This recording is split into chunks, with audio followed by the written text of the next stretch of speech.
लोग आते हैं। गिनती के सवाल है और रेपिटेशन भी है, तो आपको जल्दी आज हम फ्री करके छोड़ देंगे ताकि आप लोग जाके दुआएं भी मांग सकें। कैपेसिटी ऑफ पार्टीज, आईकैप ने इस एरिया से अभी तक 3 सवाल पूछे हैं, सिर्फ 3। एक आया स्प्रिंग 17 में, एक आया स्प्रिंग 21 में, और एक आया ऑटम 22 में। पहला सवाल देखते हैं। नहीं सर, मैंने कहा कैपेसिटी ऑफ पार्टीज के 3 सवाल है। Every person is competent to contract who is of the age of majority according to the law to which he is subject and who is of sound mind. वो कहता है कि हर वो बंदा contract में एंटर हो सकता है जो कि एज ऑफ मेजोरिटी रखता है और जो कि साउंड माइंडेड है। आपने बताना ये कि ऐसे कौन से लोग हैं जो कि दोनों काम तो करते हैं या रखते हैं बट स्टिल वो कॉन्ट्रैक्ट में एंटर नहीं हो सकते। कौन से ऐसे लोग थे? ऐसे लोग जिसको लॉ ने डायरेक्टली डिस्क्वालीफाई कर दिया, ऐसे लोग जिसको लॉ ने डायरेक्टली डिस्क्वालीफाई कर दिया। 5 नहीं थे वो, 4 थे। 4 नंबर के लिए वो 4 बातें पूछेगा ना। 4 लोग थे, बता सकते हैं कौन सा? Foreigners, foreign ambassadors, foreign servants और एक बंदा जो कि नहीं, वो आप गलत तरफ जा रहे हो। ये वो लोग पूछ रहा हूँ जो कि साउंड माइंडेड भी हैं, एज ऑफ मेजोरिटी भी रखते हैं, मगर स्टिल ये कॉन्ट्रैक्ट में एंटर नहीं हो सकते। लॉ ने एक्सप्रेसली मना कर दिया। जो इंसॉल्वेंट हो, जो जेल के अंदर हो, और तो वो लिस्ट आपने उठा के यहाँ पे डाल देनी है। क्रैमिंग बेस्ड सवाल है। आपने क्या लिखना है? आप लिखना है जनाब बिलो आर द पर्सन्स जो कि होने के बावजूद कॉन्ट्रैक्ट में एंटर नहीं हो सकते। तो आपने 1 2 3 4 का कैरेक्टर में उसको उड़ा देना। पार्ट ए स्प्रिंग 21 का जरा पढ़िएगा, मुझे आपसे इसका आंसर चाहिए।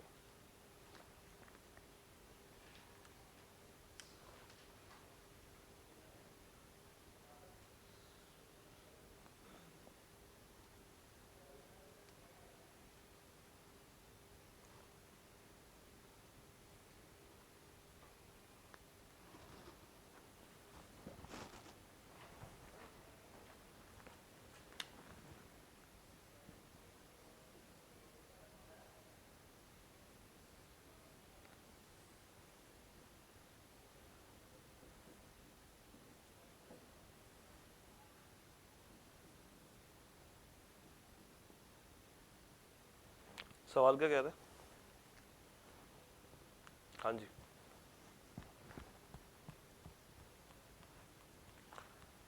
सवाल ये है 4 मार्च 2021 एक लड़की है आलिया, उसने एग्री किया कि वो अपने खानदानी ज्वेलरी बेचेगी। किसको? सलमा को। क्या मैं इसको ऑफरर कह सकता हूं? क्या मैं इसको ऑफर ही कह सकता हूं? ऐसा ही है, at a discounted price. However, the next day when Selma came to take the delivery, अब जब ये डिलीवरी लेने आई, किसकी? ज्वेलरी की, तो आर्या का भाई बीच में कूद पड़ा। उसने कहा कि नहीं, मैं इस ज्वेलरी का कस्टोडियन हूं और मैं तुम्हें ये ज्वेलरी लेके जाने नहीं दूंगा, मैं तुम्हें इसकी डिलीवरी नहीं दूंगा। क्यों? क्योंकि आलिया को अब मेंटल हॉस्पिटल जमा करा दिया।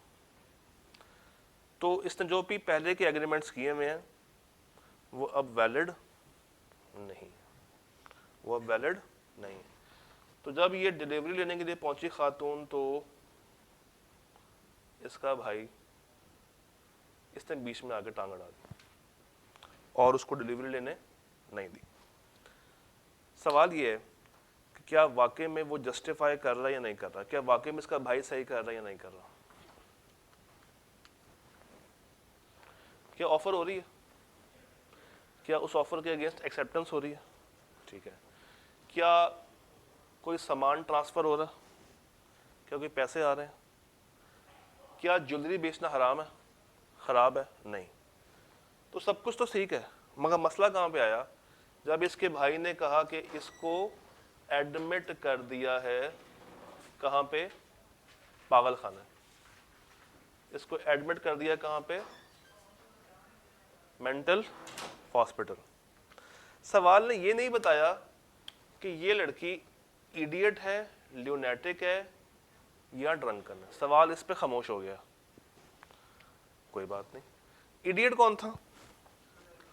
करना ही वॉइड है, ये 100% पागल। इसके साथ क्या होता ही वॉइड है। ल्यूनेटिक कौन था? ज्यादातर, यानी कि 80% लेट सपोज पागल है और 20%, तो यहां पे वॉइड है और यहां पे वैलिड है। और ड्रंकन कौन होता था? ज्यादा ठीक होते हैं, यानी कि 80% वैलिड कर लेते हैं और 20% इसको वॉइड कर लेते हैं। सवाल ने कहा कि उसको मेंटल हॉस्पिटल लेके गए हैं, इसका मतलब है कि वो या यहाँ पे क्लासिफाई होगा या यहाँ पे क्लासिफाई होगा, यहाँ पे नहीं आ सकता। क्यों? क्यों? क्योंकि ये ड्रंकन तो है नहीं और ना ही इसको कोई फीवर है। ये था ड्रंकन या डिलीरियस फ्रॉम फीवर, तो ना इसको कोई बुखार हुआ है और ना ये ड्रंकन है। तो आप अपने आंसर के अंदर इस पार्ट को तो भूल जाएंगे, ये नहीं आने वाला। पीछे रह गए दो। सवाल ने नहीं बताया कि वो इडियट है या वो ल्यूनेटिक है, तो आपने दोनों एस्पेक्ट बताने।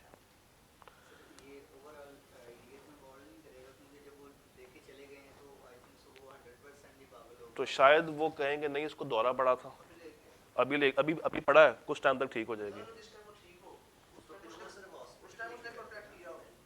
तो हॉस्पिटल जब लेके जाएंगे तभी जाके पता चलेगा ना कि उसकी हालत कैसी है। अभी आते हैं, उसी तरफ आ रहा हूँ। तो सवाल ने नहीं बताया कि वो इडियट है या वो ल्यूनेटिक है। अब आपने दोनों बातें करनी है, बल्कि तीनों बातें करनी है, 1, 2 और 3।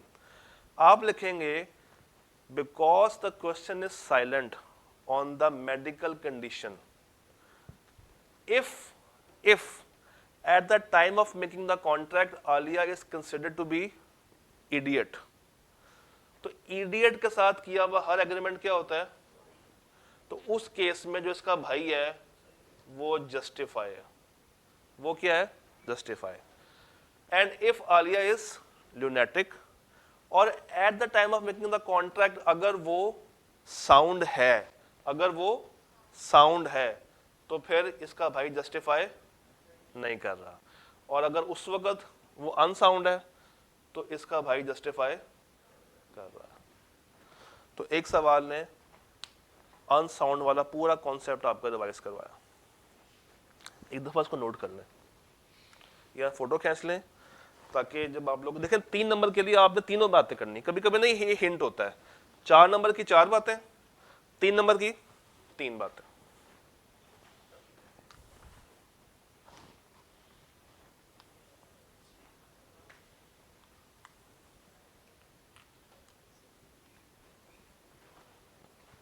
आगे चले। वो इतना बड़ा सवाल पढ़े जरा, मैं तो आज चिल करने के लिए आया, आज आप लोगों ने करना। एक कमेंट आया, मैंने सुना नहीं प्रॉपर्ली, क्या था, क्या कहा? मैं पागल हूं आपको बताता। अच्छा देखें क्या कौन रहा है जिसका आज खुद दूसरा दिन है।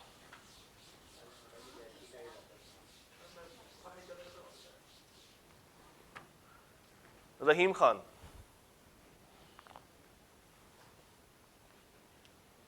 मुझे सोच के आपने आंसर करना।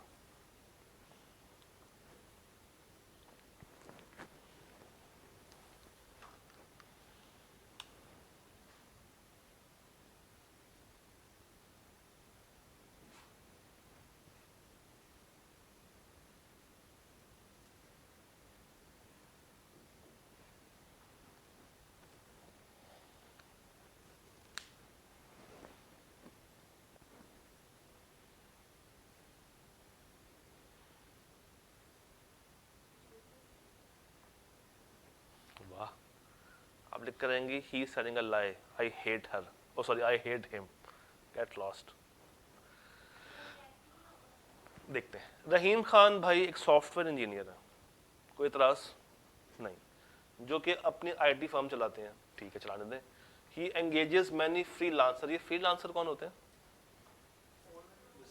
जो ऑनलाइन सर्विसेज प्रोवाइड करते हैं, और ये एम्प्लॉयज काउंट नहीं होते, याद रखिएगा।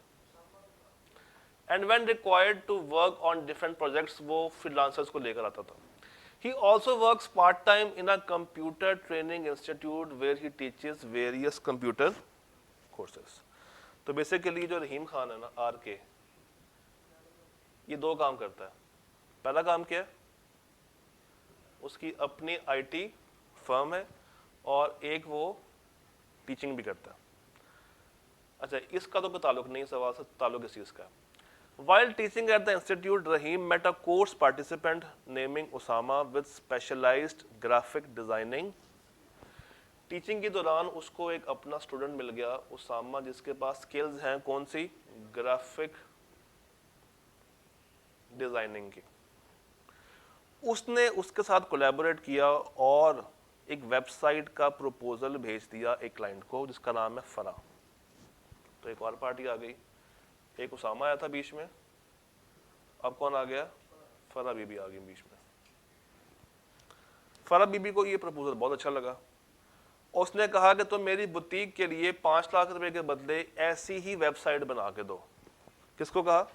रहीम और उसामा। तो उसामा एंड रहीम को ये कहा है कि तुमने क्या बनानी है? वेबसाइट बनानी है। किसके लिए बनानी है? 2 लोग यहाँ पे, एक यहाँ पे। मुझे बताइए ऑफर कौन कर रहा? फरा। फरा को मैं प्रॉमिसर कह दूं या ऑफरर कह दूं? प्रॉमिस ही एक है या 2 हैं? प्रॉमिस ही 2 हैं, इस वक्त तक 2 हैं, एक उसामा और एक रहीम है। अच्छा, पता ये चला कि उन दोनों ने झूठ बोला था फरा से, और उसामा अभी तक 18 साल का नहीं है। इट मीन्स कि ये उसामा बेसिकली कौन है? माइनर है। तो क्या कॉन्ट्रैक्ट ऐसा अगर हो जिसमें 2 पार्टीज मिलके कर रही हों, एक मेजर हो और एक माइनर हो, तो फरा बेबी किसको इन्फोर्स करवा सकती है? रहीम को ही इन्फोर्स करवाएगी। तो Rahim will be enforced of what? To perform the contract. और उसामा के ऊपर वो enforcement क्यों? Because he is a minor. अगर मैं आपको एक लाइन याद करवाऊं,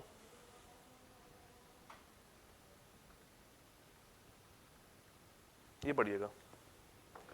4th, if a minor enters into an agreement jointly with the major, minor कौन है? उसामा। मेजर कौन है? रहीम।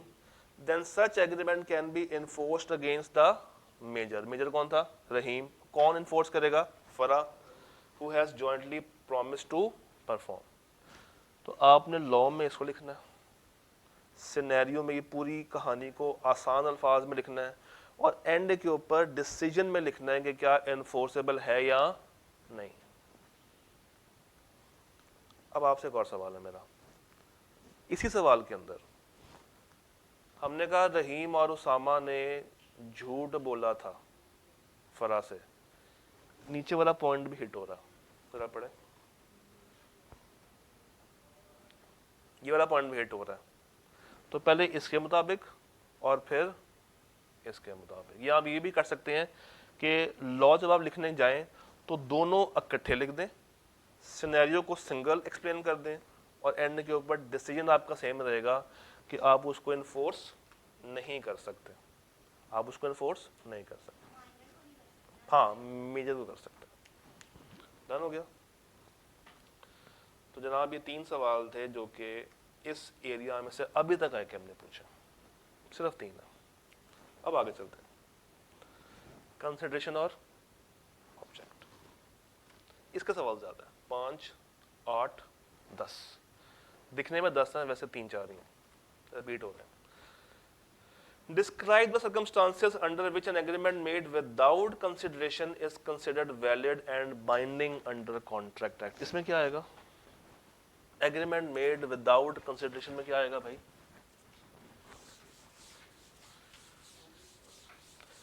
जो 4 बातें याद है, natural love and affection, gift, time barred और क्या थे? Promise to perform voluntary services. तो एक जो कॉमन सवाल नजर आ रहा है that is agreement without consideration, और इसमें 4 बातें दिखवाएं जरा मुझे, कौन सी हैं? Gift, natural love and affection, time barred debt और promise to compensate past voluntary services। ये सवाल क्लियर हो गया। 7 नंबर के लिए प्योर अट्टा, प्योर क्रैमिंग है। नीचे वाले का आंसर बताइएगा मुझे।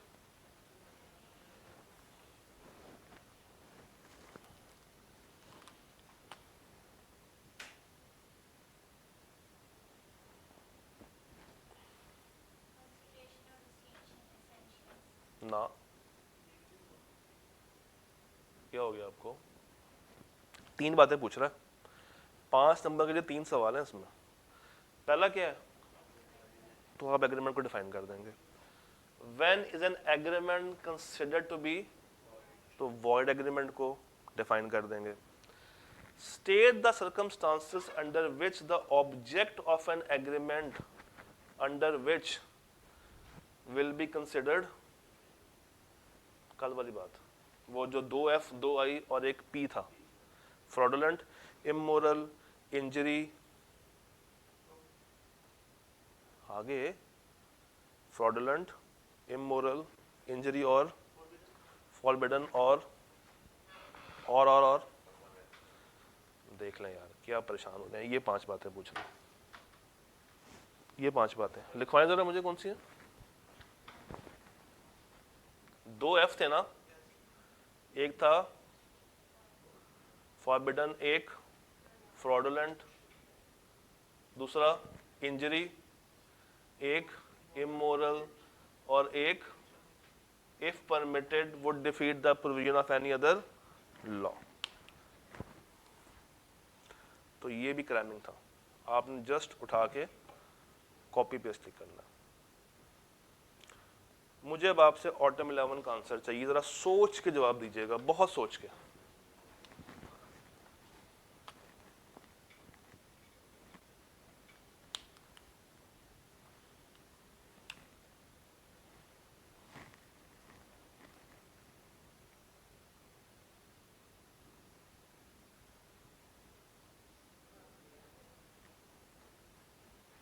सोचना है, तसल्ली के साथ सोचिएगा।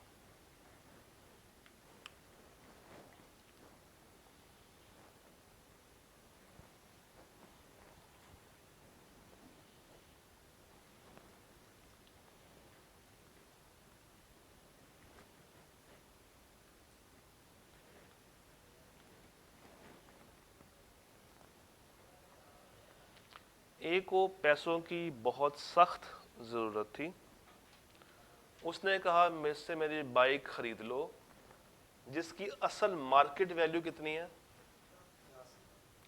बी ने कहा मैं तुम्हारी बाइक खरीद लूंगा मगर मैं कितने पैसे दूंगा? क्या ऑफर हो रही है? क्या एक्सेप्टेंस हो रही है? क्या बाइक बेचना जुर्म है? क्या कंसिडरेशन ट्रांसफर हो रही है? क्या बी ने ए के ऊपर कोई जुर्म किया?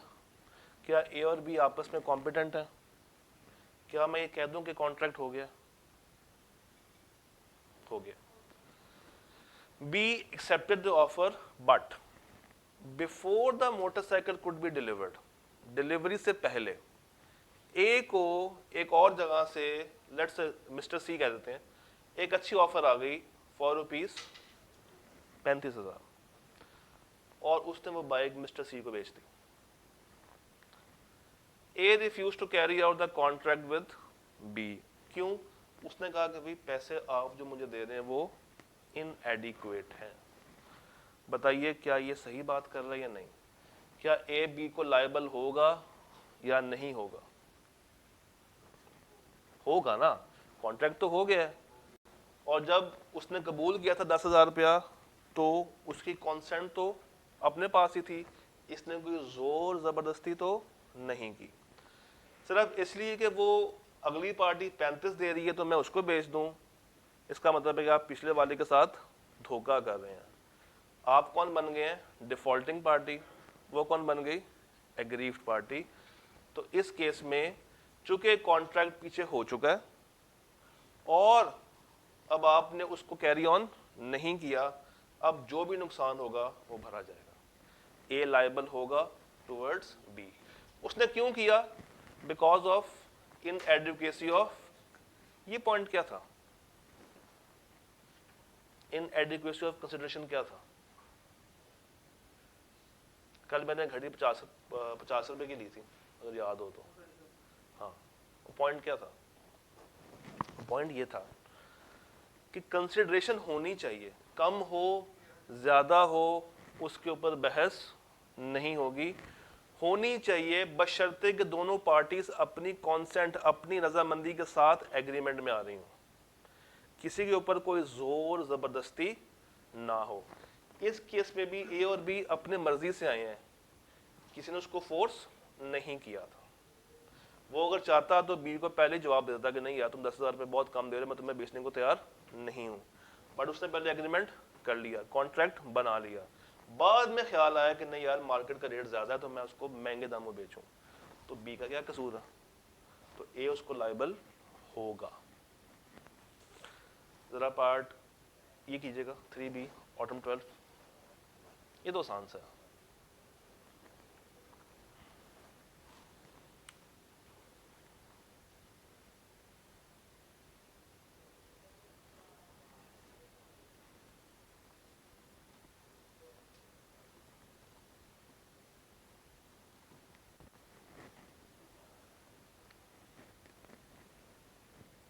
बताइए जरा। तारिक ने प्रॉमिस किया है ताहिर से कि तुम जो भी अमाउंट दोगे मैं रख लूंगा, मगर जब अमाउंट देने की बारी आई तो उसने कहा यार ये क्या दे रहे हो, मुझे ये कबूल नहीं है। इसको जरा लोकल टर्म्स में लेकर आते हैं। एक रिक्शे वाला हो, आप कहें यार मुझे अनारकली जाना है, वही बताने लगा ना। एक रिक्शे वाला हो, आप कहेंगे यार मुझे अनारकली जाना है, उसने कहना है कि सर आ जाए, कितने पैसे लोगे? सर वहां जाकर जो मर्जी दिल में आएगा दे दीजिएगा, और बस बैठने वाली करें। कोई कंसिडरेशन तय नहीं हुई, सर्टन डेफिनेट नहीं बनी, यहाँ पे भी नहीं बनी। हम पहुंच गए अनारकली, वहां पे जाके मैं उसको 200 रुपये दे रहा हूँ, कहता नहीं सर 500 रुपये से कम तो मैं लूंगा नहीं। तो आप क्या कहेंगे कि यार उस वक्त तय करना था जब कॉन्ट्रैक्ट हो रहा था, तुमने उस वक्त तय नहीं किया। तो यहाँ पे भी यही हो रहा है, चूंकि कंसिडरेशन है ही नहीं, सर्टन और डेफिनेट है ही नहीं, तो क्या कॉन्ट्रैक्ट बनेगा? नहीं। तो इस केस में क्या पहली पार्टी दूसरी पार्टी पे केस कर सकती है? नहीं। क्यों? कॉन्ट्रैक्ट तो बना ही नहीं। नीचे वाला सवाल कीजिएगा। आप तो पढ़ने वाले बच्चे हो गए हैं, सरप्राइजिंगली गुड। वही सवाल कीजिएगा शाजिया का।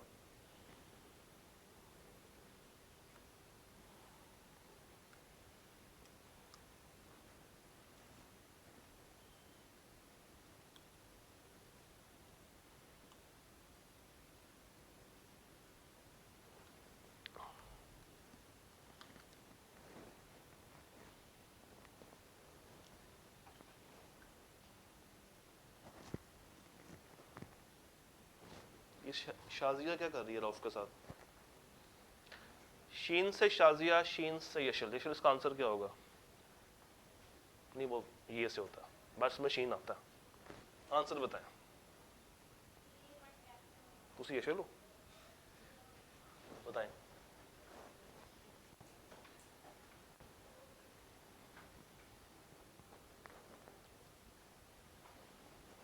एक शाजिया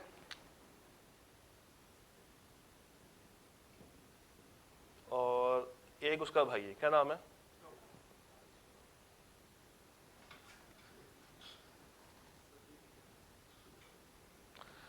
शाजिया ने प्रॉमिस किया कि भाई मैं तुम्हें 1 लाख रुपया दूंगी। क्यों दूंगी? कि तुमने अपने कॉलेज की फी पे करनी है फॉर द 3 years। क्या राउफ को पैसे मिल रहे हैं?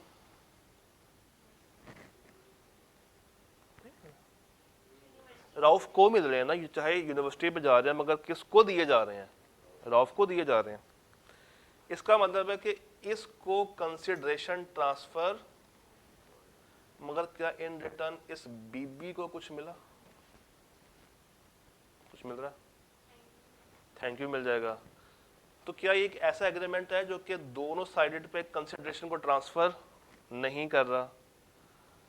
तो क्या ये भाई बहन का रिश्ता, इसको मैं नेचुरल लव एंड अफेक्शन में डाल सकता हूं? सवाल ने कहा है कि बताएं आपको क्या करना पड़ेगा, कंडीशंस बतानी है जब आप इसको बाइंडिंग कॉन्ट्रैक्ट बनाएंगे। बाइंडिंग कहते हैं लीगली एनफोर्सेबल। तो शर्तें क्या थी?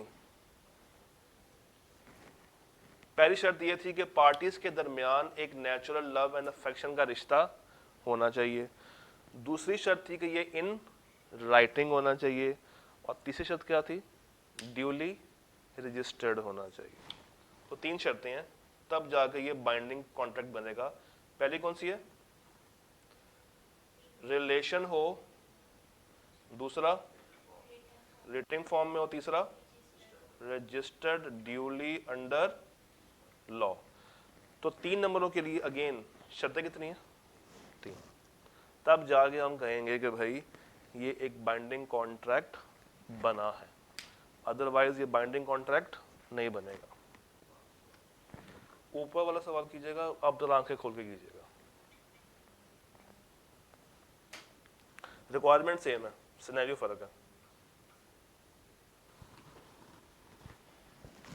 रहील और समीर, ये टाइम बार डेट है। ये टाइम बार डेट है, कैसे पता चला? ड्यू फॉर पेमेंट से। तो टाइम बार डेट के अंदर शर्त क्या थी? कि वाकई में टाइम बार डेट हो, ये इन राइटिंग हो, साइन किए हो और ड्यूली रजिस्टर्ड हो।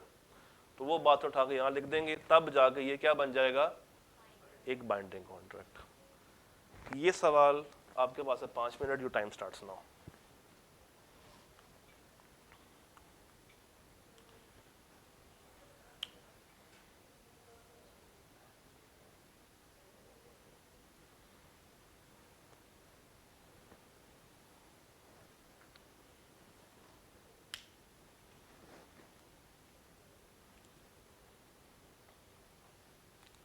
सोच समझ के तसल्ली के साथ इसका आंसर कीजिएगा।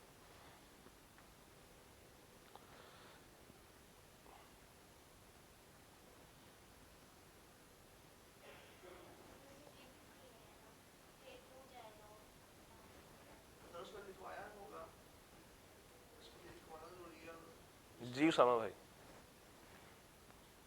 ये जो ग्रैंडफादर की कहानी चल रही है,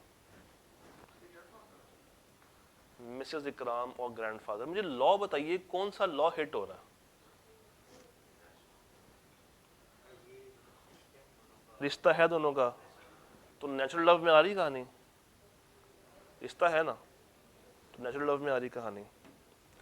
नेचुरल लव में एक पॉइंट था, party standing in a near relation.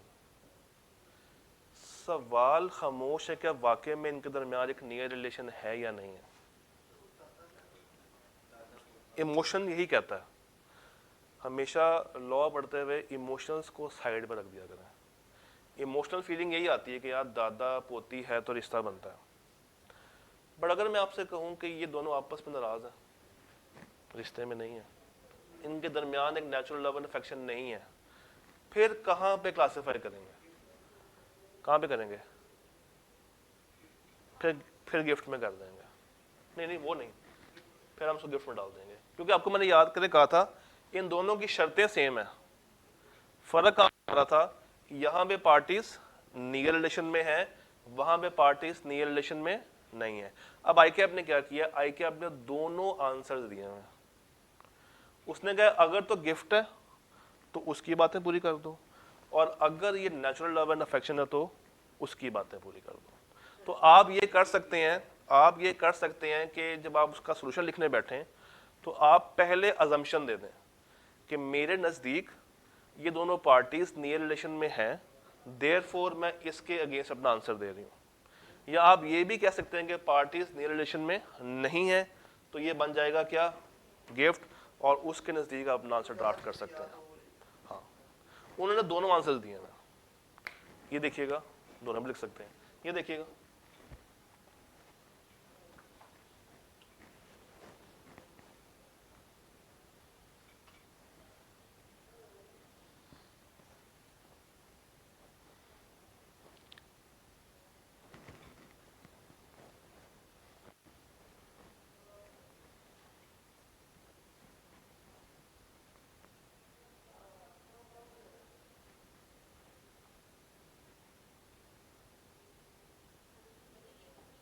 ये वही सवाल है, सिर्फ पार्टीज चेंज की हैं, अमाउंट चेंज की है, मगर बातें वही कर रहा है।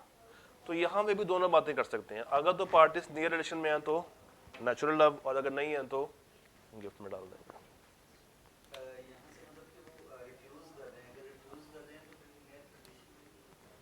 कहाँ रिफ्यूज कर रहा, देने से मना कर दो, उसमें ये कहाँ का है कि वो पार्टीज आपस में ताल्लुक रखती है। एक बाप कहता है कि बेटा मैं तुम्हें पैसे नहीं देने, तो पैसे ना देने से वो रिश्ता खत्म हो जाएगा। मैंने अभी कहा इमोशंस को लेकर नहीं आना बीच में, ये आप इमोशनल टच दे रहे हो। देखो मैंने इसलिए बोला था कि ताकि मैं आपको दोनों बातें एक्सप्लेन कर सकूं। आपने शुरू में अजम्पशन लेनी है कि क्या ये यहाँ पे जा रहा है या यहाँ पे जा रहा है। अगर दोनों में डालना चाहते हो दोनों में डाल दो। आखिरी सवाल जो कि आई कैट में 2 कंसेक्यूटिव टाइम्स रिपीट किया है, S22 में और A23 में। सवाल पढ़िएगा।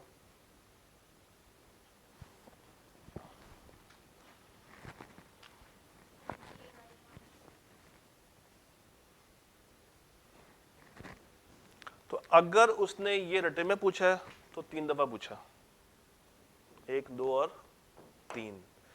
इसमें आया है तो टाइम पर डेट 1 दफा पूछा हुआ है, गिफ्ट और ये 2 दफा पूछा हुआ है। कंसिडरेशन से अभी तक उसने क्या टेस्ट किया है, एडुकेसी वाला पॉइंट, और लीगैलिटी में उसने वो जो 5 पॉइंट्स हैं वो सारे 1 दफा टेस्ट किए हैं, plus definition of agreement and definition of void agreement. तो ये पूरी थीम आपके सामने मौजूद है। अब आप इससे अंदाजा लगा सकते हैं कि कौन सा एरिया अनटेस्टेड है, कौन सा रह गया अनटेस्टेड। पास्ट वॉलंटरी रह गया है, माइनर में से कुछ बातें अभी तक उसने टेस्ट नहीं की हुई, और जो हमने सेक्शन छोड़ा हुआ है वो अभी तक टेस्ट नहीं हुआ हुआ यहाँ पे। तो इस तरह का एनालिसिस आपने साथ साथ बनाना है, जो कि आपको आहिस्ता आहिस्ता प्रिपेयर करेगा उन एरियाज के अंदर मजीद ड्रिल डाउन करने के लिए कि यहाँ से सवाल निकल सकता है। फिर वो सवाल कैसा हो सकता है जो आपको मैंने क्वेश्चंस दिए हुए हैं उसमें वो आपकी हेल्प कर सकते हैं। अच्छा, कोई सवाल उन सवालों में से? पढ़ा ही नहीं होना। हाँ बिल्कुल बिल्कुल, आई कैप कुछ भी कहीं से भी टेस्ट कर सकता है, आई कैप कभी भी कुछ भी कहीं से भी टेस्ट कर सकता है। असल में चैप्टर 2 चैप्टर 3 है भी आसान, यहाँ से सवाल अक्सर रिपीट भी होते हैं। जैसे जैसे आगे जाएंगे ना चीज़ें कॉम्प्लेक्स होती जाएंगी, तभी मैं आपसे कहता हूँ कि रोज़ का काम रोज़ करें, उसको नेक्स्ट डे पे ना जाने दें। तो पीआरसी के रिजल्ट से पहले पहले हम लोगों ने 2 चैप्टर्स खड़का दिए, यानी कि 100 में से आप कह सकते हैं कि 10 नंबर का पेपर हम लोगों ने अटेम्प्ट कर लिया। मोटा मोटा 10 से 12 नंबर की फिगर आ सकती है। तो I wish you all the luck for the PRC exams. शुक्र है मेरा आई टू बी पास। तो आपसे कल नहीं अब मुलाकात करनी है, ईद के बाद आपसे मुलाकात करेंगे। ईद के बाद आपसे मुलाकात क्या होगी, ईद के बाद आपसे मुलाकात करेंगे और कहानी को आगे लेके चलेंगे। तब तक के लिए अल्लाह हाफ़िज़।